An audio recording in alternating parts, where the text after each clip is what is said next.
السلام علیکم ناظرین، میں ہوں آپ کا میزبان سلیم برلاس۔ پاکستان کی حزب اختلاف کی بڑی جماعتوں نے پاکستان ڈیموکریٹک موومنٹ کے نام سے ایک حکومت مخالف اتحاد قائم کیا ہے۔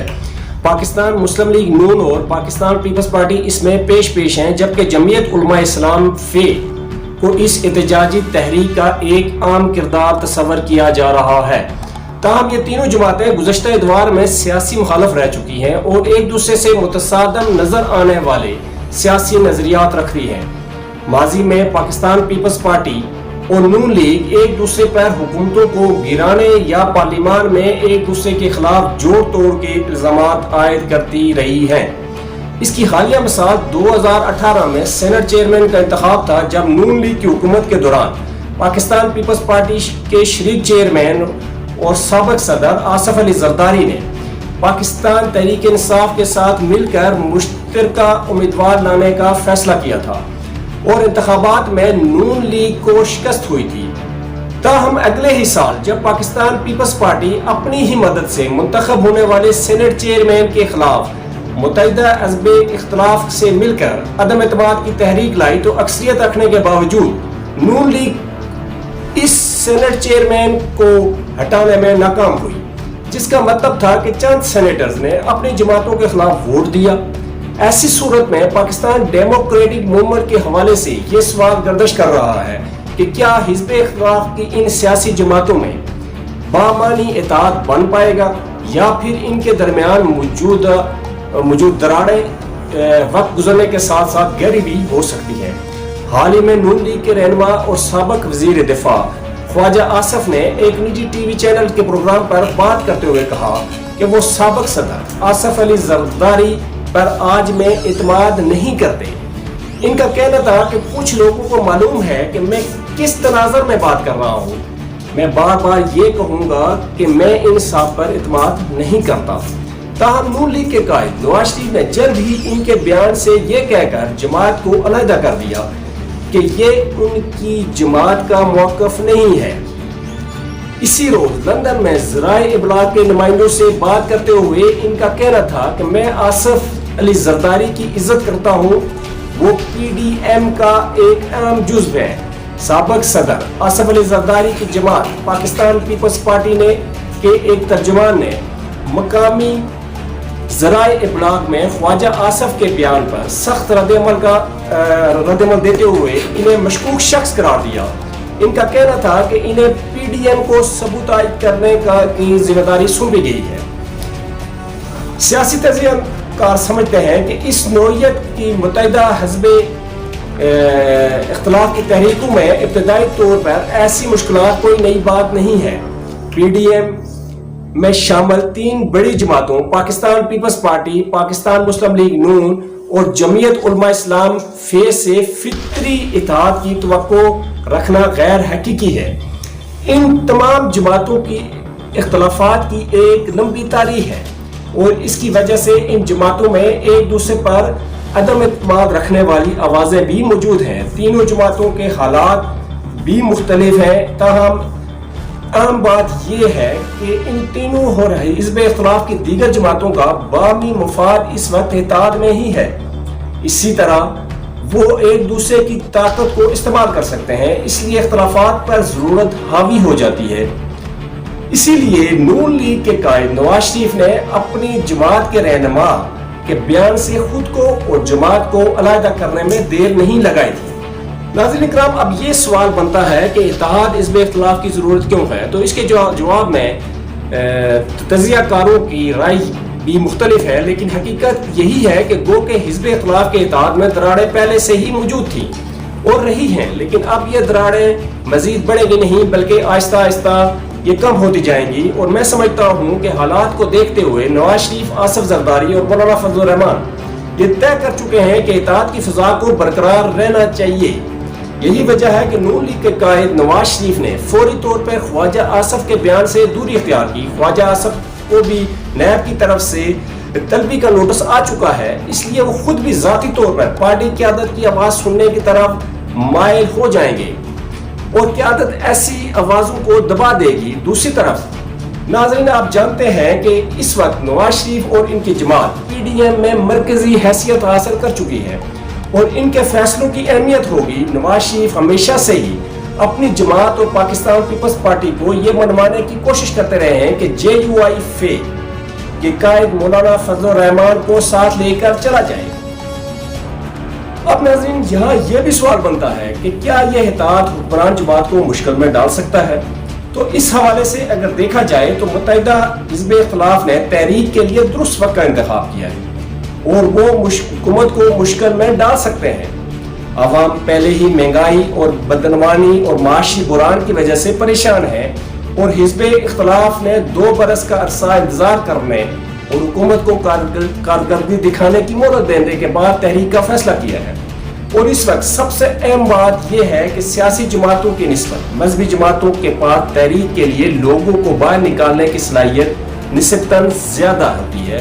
تاہم پی ڈی ایم کے جلسے جلوسوں کے ساتھ ساتھ نون لیگ کا کارکن بھی متحرک ہوگا اور پاکستان پیپلز پارٹی کے جالے بھی سڑکوں پر نکلیں گے، لیکن اس کا فیصلہ چند دن میں ہو جائے گا۔ ناظرین کرام، حزب اختلاف کی آل پارٹیز کانفرنس کے بعد جمعیت علماء اسلام کے سربراہ مولانا فضل الرحمان میڈیا پر چھائے ہوئے ہیں۔ پچھلے دنوں ان کی شمالی علاقہ جات کی سیر کی تصویریں وائرل ہوئی ہیں جن میں ان کے چہرے کے تاثرات ان کی خوشگوار موڈ کو ظاہر کر رہے ہیں۔ اپوزیشن کی اے پی سی کے بعد مولانا فضل الرحمان سے وابستہ خبریں وائرل ہو رہی ہیں جن میں اے پی سی کے دوران انہیں براہ راست نہ دکھانے کا شکوہ ہو یا ان کے سخت گیر موقف کی ویڈیو میڈیا پر چھائی رہی ہیں۔ شمالی علاقہ جات کی تصویروں میں مولانا فضل الرحمان دریا کے کنارے پر پتھروں پر بیٹھ کر مسکراتے ہوئے نظر آ رہے ہیں۔ تصویر میں ان کے ہمراہ جے یو آئی سندھ کے رہنما راشد سومرو اور ضیاء الرحمان کو دیکھا جا سکتا ہے۔ سوشل میڈیا اس بارے میں لوگوں کو اپنے تاثرات کا اظہار کر رہے ہیں جن میں کہا جا رہا ہے کہ مولانا خود ہی شمالی علاقہ جات کی سیر کو چلے گئے ہیں۔ یاد رہے شمالی علاقہ جات کی سیر اس وقت سوشل میڈیا پر ٹرینڈ کر گیا ہے جب ایس ای سی پی کے ایک افسر مبینہ جبری گمشدگی کے بعد واپس آئے تھے۔ انہوں نے کہا تھا کہ وہ شمالی علاقہ جات کی سیر کو گئے تھے۔ یہ ٹرینڈ بظاہر ان لوگوں کے لیے تھا جو لوگ اچانک لاپتہ ہو جاتے ہیں اور الزام خفیہ اداروں پر لگایا جاتا ہے۔ مولانا فضل الرحمان کے چاہنے والے ان کی نظر آنے والے اس خوشی کو ان کی حالیہ کامیابی سے جوڑ رہے ہیں۔ یاد رہے کہ قومی احتساب بیورو نے ان کو نوٹس جاری کرنے کے بارے میں وضاحت کرتے ہوئے کہا ہے کہ مولانا کو اب تک کوئی نوٹس جاری نہیں کیا گیا۔ اس کے بعد جمعیت علماء اسلام کے کارکنوں کو بھی رہا کر دیا گیا ہے جنہیں جماعت کے ایک رہنما موسیٰ خان بلوچ کی گرفتاری کے بعد احتجاج کرنے پر گرفتار کیا گیا تھا۔ یہ موسیٰ خان کون ہے؟ تو میں آپ کو بتاتا چلوں کہ موسیٰ خان بلوچ جمعیت علماء اسلام فے کے تحصیل پہاڑ پور کے امیر ہیں۔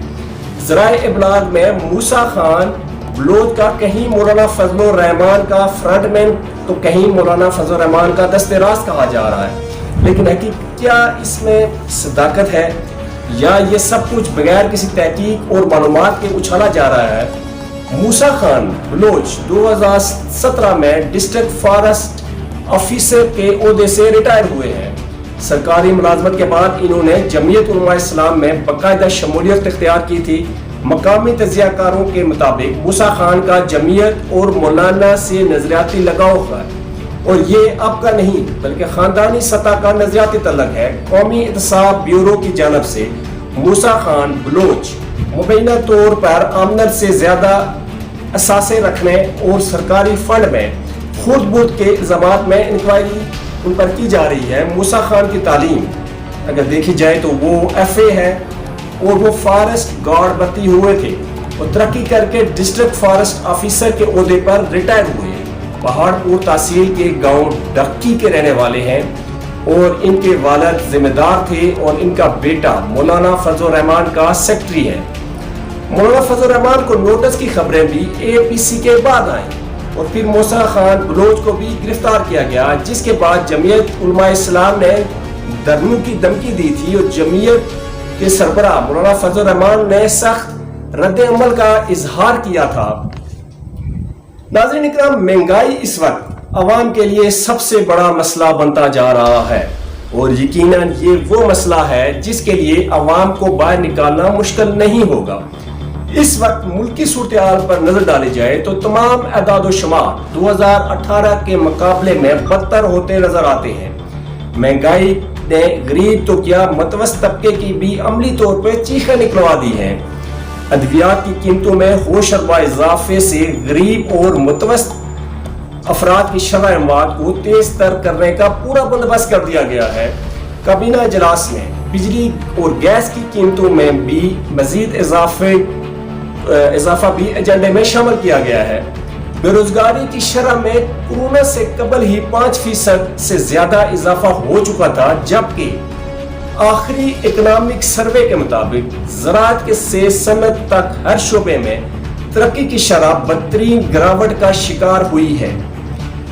حکومتی اکابرین جس وقت معیشت کی بتدریج بحالی کی نوید سنا رہے ہوتے ہیں تو دوسری طرف چینل پر روپے کی قدر ڈالر کے مقابلے میں مزید گرنے کی خبریں چل رہی ہوتی ہیں۔ امن و امان کی صورتحال کا یہ عالم ہے کہ وفاقی دارالحکومت میں دن دہاڑے ڈکیتیاں اور چوریاں ہو رہی ہیں۔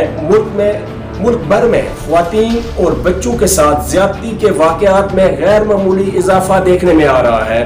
مختلف علاقوں میں دہشت گردی کا عفریت دوبارہ سے اٹھانے لگا ہے، جبکہ لسانی اور فقہ وارانہ کشیدگی کا لاوا پھر سے دہکنے لگا ہے۔ اس ساری صورتحال میں وزراء اور ترجمانوں کے بیانات جس لاپرواہی اور بے حسی کی عکاسی کر رہے ہیں وہ اپوزیشن کی احتجاجی تحریک کو بھڑکانے کے مترادف ہے۔ اب تو خود تحریک انصاف کے عہدیداران یہ دہائی دینے لگے ہیں کہ پیارے کپتان خدا را مہنگائی پر کنٹرول کریں، کیونکہ لوگ گلی محلے میں ان کا گریبان تک پکڑنے کو آ گئے ہیں۔ وہ کہہ رہے ہیں کہ نعرہ تو لگایا تھا کہ خوشحالی کا دور آئے گا، لیکن یہاں تو سب کچھ الٹ ہو رہا ہے۔ سبزی فروٹ والے پہلے فی کلو کا بھاؤ بتاتے تھے، اب ایک پاؤ کا بھاؤ بتاتے ہیں، کیونکہ عام آدمی کی سکت اب کلو چیز خریدنے کی نہیں ہے بلکہ پاؤ بھر کی رہ گئی ہے۔ ناظرین اکرام، مولانا فضل الرحمان کو 2 بڑی جماعتوں نے قائدانہ کردار دیا ہے کیونکہ ان کے پاس اسٹریٹ پاور کی کمی ہے۔ مولانا کے پاس مذہبی مدرسوں کے طلباء کی طاقت جس کا مظاہرہ وہ 2019 میں اسلام آباد میں کر چکے ہیں، لیکن اس وقت دونوں بڑی جماعتوں نے ڈیل کرنے پر کچھ رعایت انہوں نے حاصل کی تھی اور انہوں نے مولانا کا ساتھ نہیں دیا تھا، جنہیں شرمندگی میں مولانا صاحب کو گھر واپس جانا پڑا۔ اس بار وہ کافی عقل مند دکھائی دے رہے ہیں اور اپنے خیال سے بھی 2 گنا قیمت زیادہ لگا رہے ہیں۔ انہوں نے پکے وعدوں کی یقین دہانی مانگی ہے کہ ہر کوئی پارلیمنٹ سے استعفیٰ دے گا۔ انہیں یقین ہے کہ اور خدشہ بھی ہے کہ اگر صورتحال خراب ہوئی تو بڑی جماعتیں انہیں دوبارہ اکیلا چھوڑ کر بھاگ جائیں گی۔ پارلیمنٹ میں حصہ ان کا واحد اور پرزور مطالبہ ہے اور اس کے لیے وہ انتخابات چاہتے ہیں۔ ایسا تبھی ممکن ہے جب موجودہ پارلیمنٹ کی تحلیل ہو جائے۔ واضح ہے کہ گزشتہ روز جمعیت علماء اسلام فے اور پاکستان ڈیموکریٹک موومنٹ کے سربراہ مولانا فضل الرحمان نے وفد کے ہمراہ مسلم لیگ نون کی مرکزی قیادت سے جاتی عمرہ میں ملاقات کی۔ وفود کی سطح پر ہونے والی ملاقات میں ملک کی مجموعی صورتحال، نیب کیسز، شہباز شریف کی گرفتاری، حکومت مخالف تحریک میں شدت لانے، پی ڈی ایم کے 16 اکتوبر کے ہونے والے جلسے کے بارے میں تبادلہ خیال اور آئندہ کی حکمت عملی کے بارے میں مشاورت کی گئی۔ رہنماؤں نے اس عزم کا اظہار اور اتفاق کیا کہ حکومت کے خلاف تحریک کا فیصلہ اٹل ہے۔